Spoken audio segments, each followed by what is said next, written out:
안녕하세요, 여러분. 우리 지난 시간까지 그리스 미술 전에 이집트 미술까지 알아봤었는데요. 오늘은 에게해 문명의 미술과 그리스, 로마 미술까지 살펴보도록 할게요. 지난 시간 이집트 미술에 대해서 알아봤는데요. 이제 북쪽으로 좀 올라가서 지금의 그리스 지역을 살펴볼게요. 에게해 문명은 그리스 본토랑 그리고 에게해를 중심으로 서로 교류하던 크레타 섬, 키클라데스 제도, 그리고 그리스 본토 세 개의 그 지역의 어떤 청동기 문명을 이루는 말인데 지금 지도에 지금 흐리게 보이고 있죠? 크레타 섬이랑 에게랑 그리스 보이고 있어요. 그래서 여기로 한번 가보자면 양식적으로는 이집트와 근동 미술과 관계가 돼 있고요. 이후에 그리스로 이어지게 됩니다.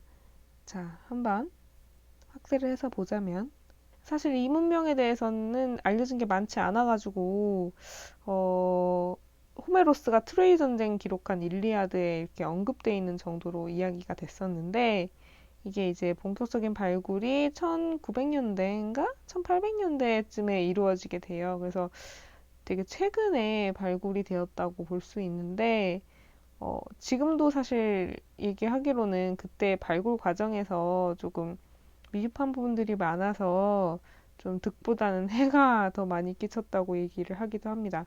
하지만 그래도 그 흔적과 금요에서 발달했던 해양 문화를 볼 수 있다고 합니다. 왼쪽부터 지금 키클라데스 미술이 보이고 있죠. 기하학적으로 표현한 것이 특징이었어요. 우리가 전에 봤던 빌렌도르프의 비너스와도 굉장히 다른 모습으로 묘사가 되어 있는 걸 볼 수가 있죠. 직선적인 절제미가 돋보입니다. 그리고 이제 미노스, 크레타 섬을 중심으로 한 미노스 문명에는 어, 특이한 점들이 좀 많아요. 이게 연속성이 없고 어떤 유적지가 있었다가 부서지고 갑자기 또 있었다가 또 부서지고 이런 것들이 반복됐다고 해요. 뭐 전쟁이나 어떤 화산 폭발 때문에 그랬으리라고 얘기들을 많이 합니다. 대표적인 예로는 이제 크노스스 궁전에 대해서 이야기를 할 수 있고요. 그리고 그 내부에 남아있는 어떤 벽화들을 통해서 되게 경쾌하고 유희적인 미술들이 발달을 했다라고 얘기를 합니다. 이따가 조금 더 자세하게 살펴볼게요. 그리고 마지막으로 미케네 문명이 있는데 이 미케네 문명은 잠시 뒤 이제 그리스 얘기할 때 얘기하겠지만 이게 이제 그리스 본토에 있었던 문명권인데 어, 그 북쪽에서 도리아인들이 내려올 때 아주 그냥 문명을 흔적도 남기지 않고 다 파괴를 해버려서 거의 남아있는 게 없어요. 그래도 이제 조금 남아있는 예시로 지금 여기 보이는 분묘를 볼 수가 있는데 지금 흑백 처리된 사진 오른쪽에 보이죠? 아래 기둥을 두 개 세우고 위에다가 이제 상인방을 올린 다음에 거기 위에다가 조각을 지금 삼각형으로 보이죠? 조각을 해놓은 걸 볼 수가 있어요. 근데 그 조각에 이제 조각되어져 있는 게 사자의 모습이 지금 대칭적으로 들어가 있는 거거든요. 근데 이 사자의 모습이 우리 예전에 봤던 근동 미술이랑 좀 닮아 있다라고 얘기를 합니다.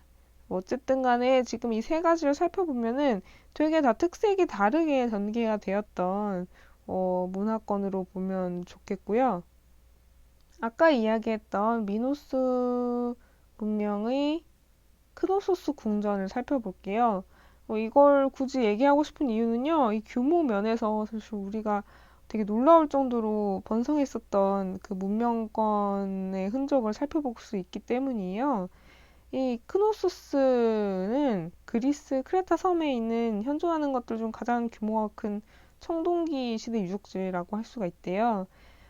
미노스 문명의 중심지라고 알려져 있는데 이거를 청동기 시대 때 이렇게 지었다는 게 정말 대단하지 않나요? 네. 구조도 보면은 되게 특이하게 미궁같이 복잡해요. 그래서 이제 그리스 신화에서 말하는 미노타우로스의 미궁 뭐 이런 게 아마 여기를 모티브로 묘사를 한 게 아니냐 이런 얘기도 있을 정도로 복잡한 구조와 거대한 규모로 지어졌던 걸 볼 수가 있고요. 청동기를 이용해서 이렇게 만들었다는 거겠죠. 지금 보시면은 건물의 구조가 어디는 5층이고 어디는 2층이고 어디는 지하로 내려갔다 어디는 지상으로 나왔다가 어디는 뚫려 있고 어디는 또 막혀 있고 굉장히 복잡하게 매혹적으로 지어진 건축물이라고 볼 수가 있어요. 주랑 같은 경우, 주랑이라는 게 이제 기둥들이 서 있는 그 공간을 얘기를 하는 거거든요. 거기가 굉장히 오픈되어 있는 걸 볼 수가 있고, 그리고 벽 자체도 굉장히 화려하게 치장되어 있었다고 해요. 석재와 목재를 적절하게 활용해서 건물을 지었다고 하는데, 어, 기둥이 아마 목재였을 것이다 이런 평이 있어요. 지금 근데 오른쪽에 사진 보면은 지금 남아있는 흔적이 있죠. 오른쪽 위에 사진 보면 기둥이 꼭 돌처럼 돼 있지 않나요? 콘크리트처럼. 네, 이게 1900년대에 발굴 및 복원을 할 때 이걸 발견했던 사람이 좀 파괴와 변형을 해서 이제 콘크리트로 막 임의로 바르고 이래가지고 좀 네, 그랬던 흔적이라고 볼 수가 있을 것 같아요. 그래서 사실 이게 엄청난 유적지임에도 불구하고 유네스코 등재가 안 됐대요. 네, 너무 변형이 많이 일어나서 네, 안타까운 일이죠.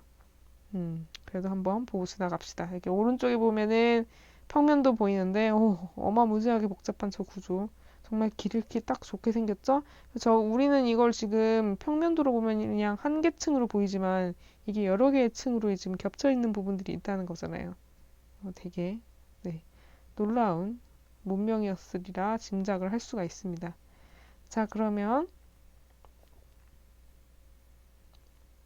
이렇게 해서 이제 에게의 문명을 잠깐 봤고, 이제 우리 본격적으로 그리스 문명에 대해서 좀 다뤄보도록 할게요. 우리에겐 이제 신화로 익숙하죠. 이 트로이 전쟁이. 이게 트로이 전쟁이 이제 신화와 역사적 사실들이 뒤섞여 있는 내용이에요. 그래서 이게 실제로 일어났던 전쟁을 기반으로 이제 이걸 신화해가지고 썼을 것이다라고 얘기가 되는데, 그 트로이 전쟁이 어떤 전쟁이냐면 그리스 본토에 있던 미케네 문명, 아까 별로 안 남아있다 그랬죠, 흔적이. 그 미케네 문명이랑 그 북쪽에 있었던 히타이트 세력권이랑 부딪혔던 전쟁이라고 할 수 있대요. 근데 이제 그 당시, 그러니까 실제로 그 트로이 목마, 트로이 신화보다는 규모가 작았겠지만 어쨌든 그 미케네 문명의 규모를 고려를 했을 때 그 트로이 전쟁 자체가 굉장히 어떻게 보면 큰 영향을 준 전쟁이라고 볼 수가 있고, 그때 이후에 타격을 받았던 미케네 문명은 북쪽에서 도리아인들이 남하를 하면서 이제 완전히 붕괴가 됐다고 합니다. 그리고 이때 도리아인들이 엄청나게 그 문명을 철저하게 파괴를 하면서 내려왔다고 하는데, 그래서 이제 그 기원전 1200년부터 800년까지는 그리스의 중세라고도 불릴 정도로 암흑기가 이제 이어졌다고 합니다. 심지어 문자도 사라졌다 그래요. 그리고 이 암흑기를 지나고 난 다음에 미케네 문명이 있던 자리에 이제 도시국가들이 등장을 하기 시작해요. 폴리스라고 하죠. 아테네랑 스파르타, 우리가 많이 아는 이름들이 나오죠. 이런 도시국가들이 해안가를 중심으로 해가지고 이렇게 등장을 하기 시작합니다. 그리고 이런 도시들은 그 미케네 문명이 썼던 언어와는 전혀 다른 알파벳 문자를 사용하기 시작했다고 하는데, 그런 걸 보면 얼마나 그 도리아인들의 문명 파괴가 철저했는지를 알 수가 있죠. 그래서 조금 이전과는 다른 유형의 어떤 문화가 발전을 하게 됩니다. 그리스는 이제 기본적으로 지리 조건 자체가 되게 척박하대요. 그래서 뭐 농업을 하긴 해도 올리브 뭐 이런 것들이 가능하지 이렇게 대량으로 식량을 생산할 수 있는 그런 여건이 되지 않았나 봐요. 그래서 그 폴리스들도 지도를 보면은 해안가를 중심으로 이렇게 많이 만들어져 있었던 걸 볼 수가 있고요. 그 폴리스별로 이제 뭐 아고라, 신전, 계급제, 민주정치 이런 식으로 따로따로 정부를 두고 법도 따로 있을 정도로 분리된 도시별 정부와 법도 따로 있었고, 뭐 아테네 같은 경우는 민주정치를 하긴 했지만 또 이제 계급제도 있었죠. 그 지역 자체가 척박했기 때문에 서로 약탈 경제를 할 수밖에 없었고, 기본적으로 농업도 하긴 했지만 그런 약탈도 했고, 그 약탈 과정에서 승리한 사람은 시민이 되고, 그죠? 그리고 패배한 쪽은 노예가 됐겠죠. 뭐 이런 식으로 도시국가들이 성장을 하게 됩니다. 자, 그렇다면 여기에서는 어떤 미술이 발전을 했을까? 일단 문명이 붕괴를 했잖아요. 아까 미케네 문명. 이 도시들이 살아남았잖아요. 이제 조상들이. 그쵸? 그 암흑기에. 그래서 그러한 조상들을 자랑하기 위한 일리아드나 오디세이 같은 것들이 이제 그려지게 됩니다. 그리고 그 트로이 전쟁의 이야기가 신화처럼 포장되고 그들이 이제 한창 있었던 그 세계에 대한 어떤 낭만적인 이야기들이 이제 신화로 발달을 하면서 우리가 잘 아는 그 그리스 신화로 발달을 하게 되죠. 그리고 이러한 신화적인 이야기, 영웅들의 이야기가 미술품을 통해서 나타나게 됩니다. 자, 그리스 미술은 건축, 공예, 조각, 회화로 나눠서 살펴볼 수 있는데 사실 회화는 남아있는 게 별로 없어요. 그래서 오늘은 건축이랑 공예랑 조각을 위주로 살펴볼 거고 회화는 이제 흔적으로서 어떻게 살펴볼 수 있는 것만 살펴보도록 하겠습니다. 자, 우선 본격적으로 설명하기 앞서서 잠깐 시대별 흐름을 조금 짚고 넘어갈게요. 이게 미술이라는 것이 어느 나라의 한 가지 유형만 존재했던 것이 아니라 시대의 흐름에 따라서 좀 변화의 과정을 거치게 돼요. 여러분도 잘 알다시피. 그래서 그리스의 역사와 함께 잠깐 서술을 하자면, 고대 그리스는 처음에 이제 기하학적 미술이 있다가 점점 폴리스가 성장하고 식민지를 확장하면서 이집트, 오리엔트랑 접촉을 하게 되고요. 그 이후에 그러한 문화권의 영향을 받아서 고졸기라고 불리우는 시기가 진행이 됩니다. 이때에는 코러스 같은 초기 조각이 제작이 되는데 이따가 조각을 보면서 더 구체적으로 설명을 할게요. 자, 그리고 페르시아 전쟁이 일어나요. 사실 페르시아 전쟁 승리했다고 표현하긴 하지만 페르시아 전쟁이라는 건 북쪽에서 이제 온 페르시아의 침입을 막아내는 데 성공한 전쟁입니다. 네. 어쨌든 당시 페르시아 위상을 생각해 볼 때 대단한 일이었죠. 그리스의 폴리스들이 연합해서 이것을 막아내고 그 이후에 이제 아테네를 중심으로 해서 정치, 문화, 황금기가 시작이 되는데요. 이때는 고전기라고 불리우고 이상적인 인간상이 완성되고 조각의 전성기를 맞았다라고 얘기를 합니다. 그리고 이제 마케도니아 왕국의 알렉산더 대왕이 등장하여 동방 원정을 합니다. 네, 아까 방어했던 그 페르시아 있죠? 그 페르시아뿐만이 아니라 더 넓은 지형까지 엄청나게 확장하고 또 그러면서 그렇게 원정을 나가면서 문화예술가들도 같이 데리고 갔대요. 그래서 이제 문화 간의 교류도 일어나게 됩니다. 그리고 그 이후에 그리스에는 헬레니즘 시기에 조각이 발달을 하게 돼요. 자, 이 헬레니즘 시기 보면 벌써 조각이 느낌이 다르죠, 고전기랑. 이때는 조금 더 인간적이고 현실성이 반영된 어떤 과장에 들어간 조각들이 제작이 되게 됩니다. 그리고 그 이후에 어떻게 되느냐? 네, 로마에 흡수가 됩니다. 아시죠, 로마? 네, 그렇게 해서 이제 로마 미술로 그리스 미술의 어떤 흐름이 이어지게 되는데 그건 이따가 보도록 할게요.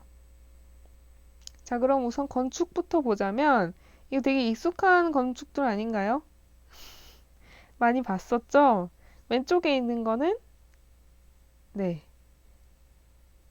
워싱턴에 있는 화이트하우스죠.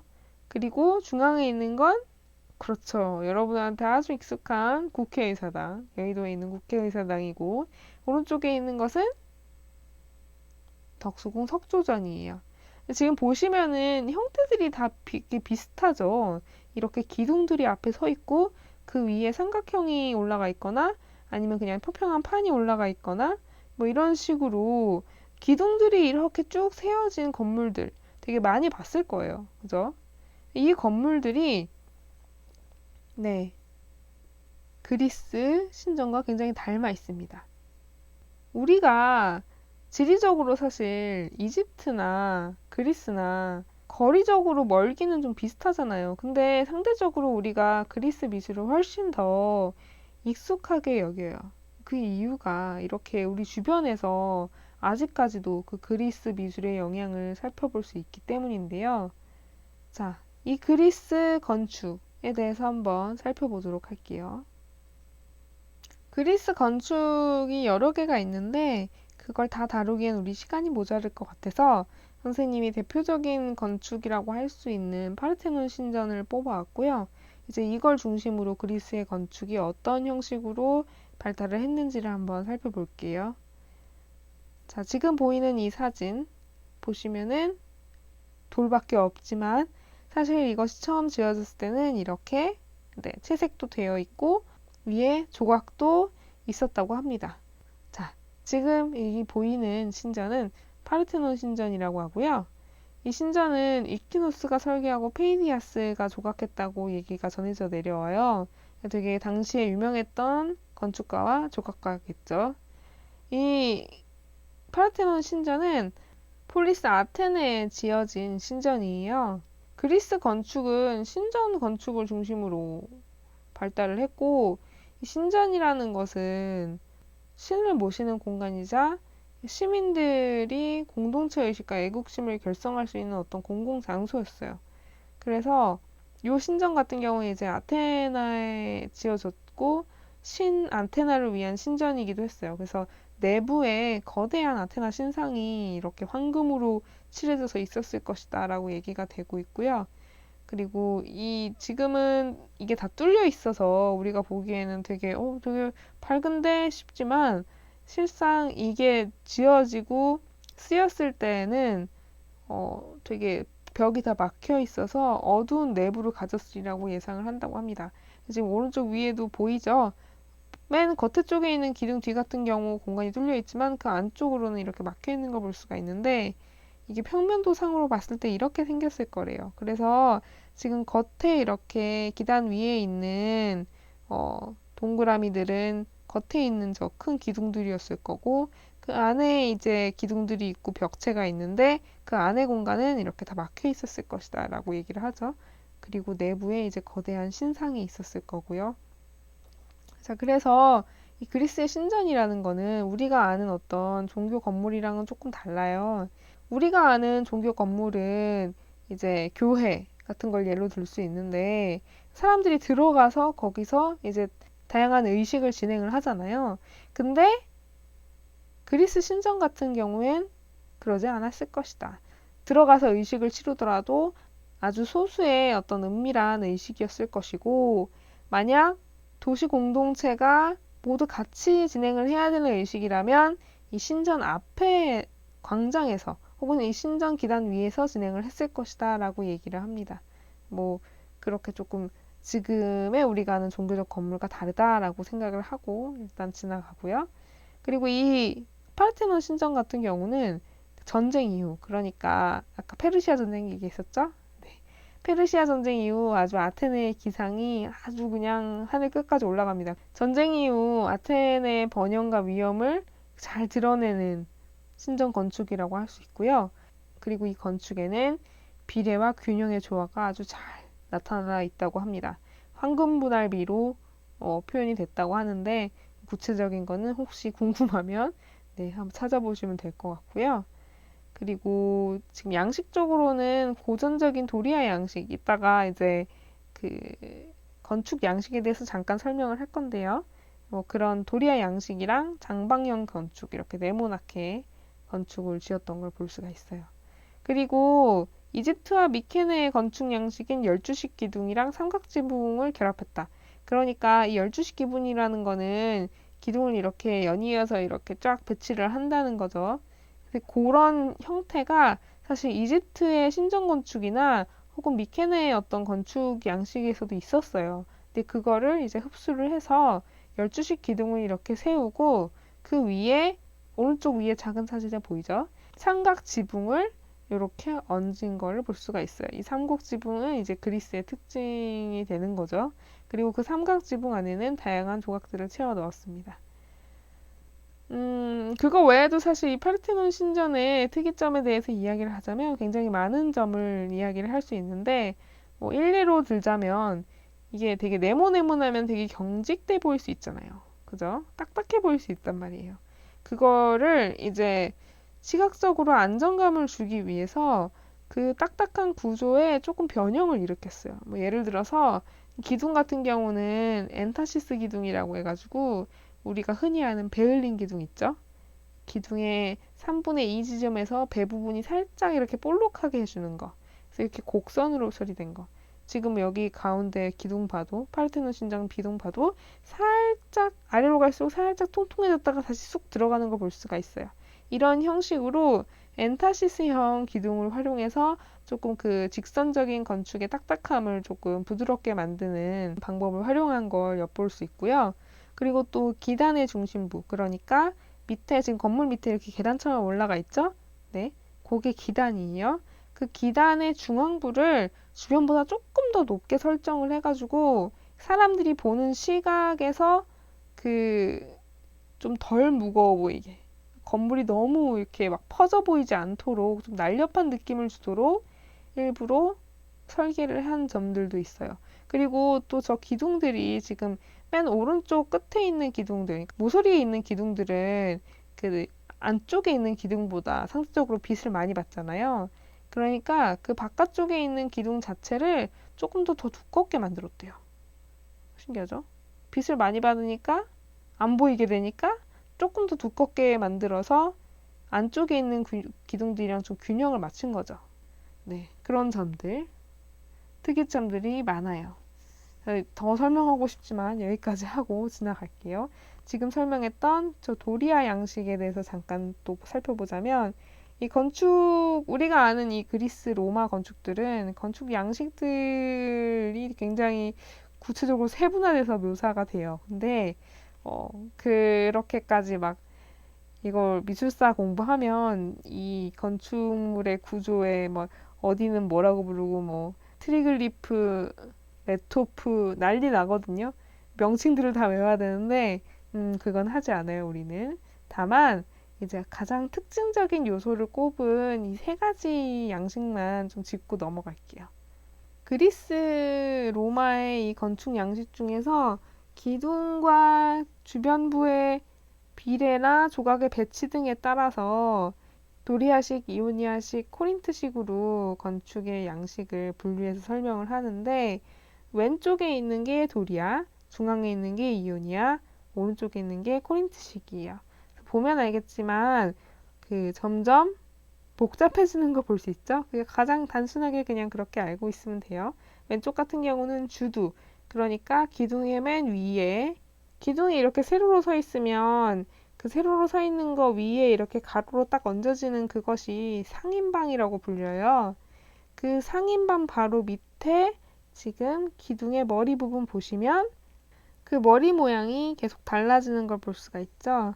지금 왼쪽의 도리아식 머리 같은 경우는 가장 단순하게 직선과 곡선으로 표현이 되어 있는 걸 볼 수가 있고 이오니아식의 주두 같은 경우 물결 문양이 들어가 있어요. 그죠?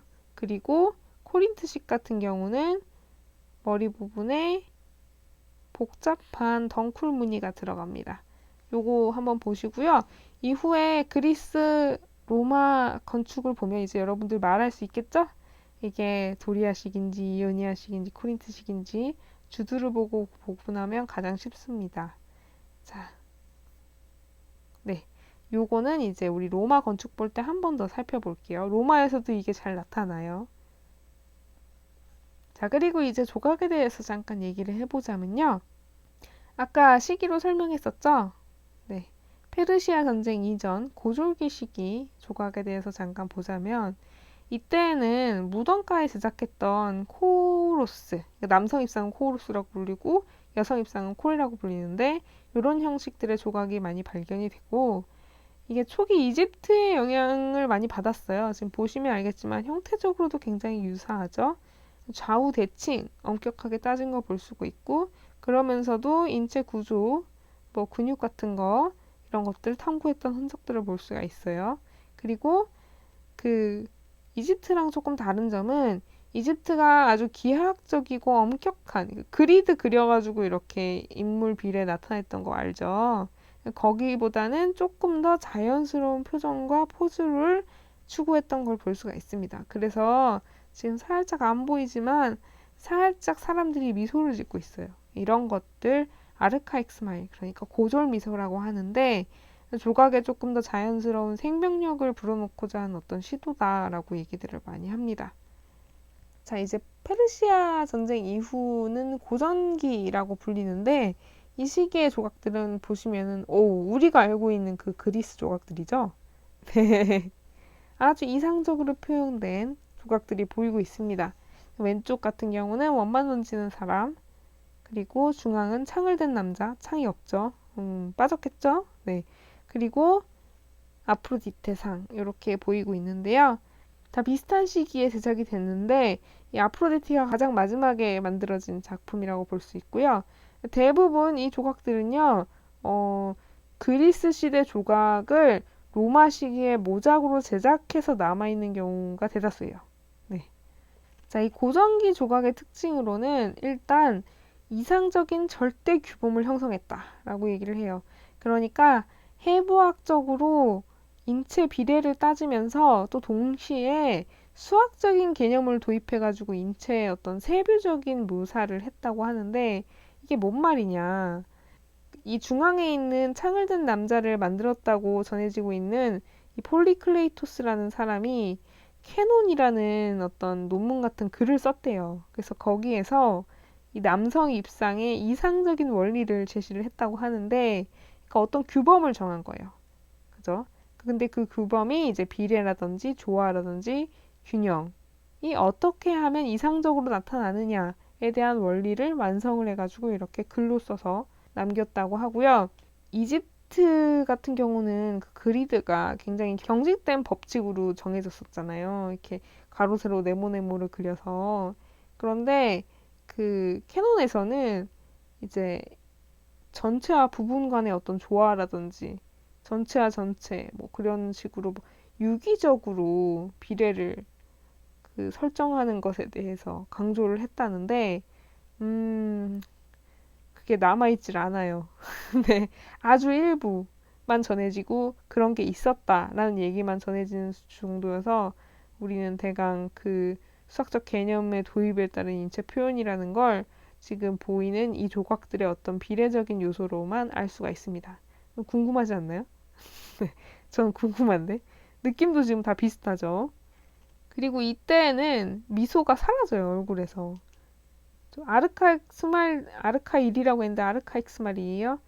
그거 대신에 억제된 감정의 어떤 사색적인 느낌, 사색적인 표정들이 등장을 하게 되고 조금 더 아까 그 아르카익 시기의 조각이 인체를 조금 자연스럽게 하려고 하지만 그게 잘 안 되니까 미소를 통해서 어떤 생명력을 불어넣었다면 지금 이 고전기 조각 같은 경우는 그게 이제 인체로 벌써 나타나는 거예요.